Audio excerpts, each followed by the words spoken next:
ভাপাই ভাপাই এখানে ড্রাম ভর্তি হচ্ছে, বস্তা সিদ্ধ হয়ে গেছে। এই যে আমাদের ধান সিদ্ধ হয়ে গেছে, এখন ছাদে ওঠানো হবে, শুকনো হবে, এখন বস্তা ভর্তি হচ্ছে।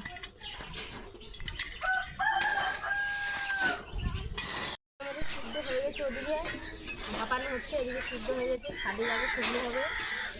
আগের ধান সিদ্ধ তো চাল হয়ে গেছে, এখন এগুলো তো বস্তা ভর্তি হচ্ছে।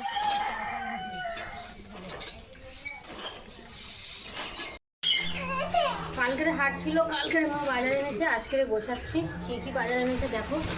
সবজি সব আমাকে শুকিয়ে যাচ্ছে বলে সবজি আমার সব কম এনেছে, এগুলো গোছাবো আর এখন কাটবো ওইসব বাজার। এখন আমি কুমড়ো ওদিকে আছে, কুমড়ো পুঁইশাক কাটবো, বন্ধ কর। আজের কুমড়ো পুঁইশাক একটা তরকারি হবে, আর আমি আলু সেদ্ধ করবো। আর এখন কী তরকারি হয় দেখা যাক, এটা ফটো তুলে। কুমড়ো কেটেছি, ভেন্ডি কাটবো, এই যে ভেন্ডি ভাজা হবে কুমড়ো, আর এই যে পুঁইশাক আলু কাটবো, তরকারি হবে, আর ডিমের ঝোল আসবে।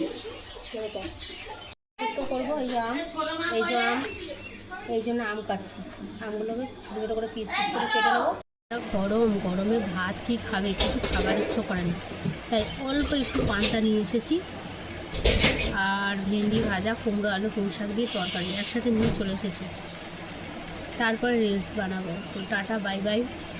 আর কে কে পান্তা খাও, পান্তা খেলে আমার খুব শরীর খারাপ হয়, কিন্তু গরমে তো পান্তাটাই খেতে বেশি ভালো লাগে যেমন। তো চলো, বাই বাই।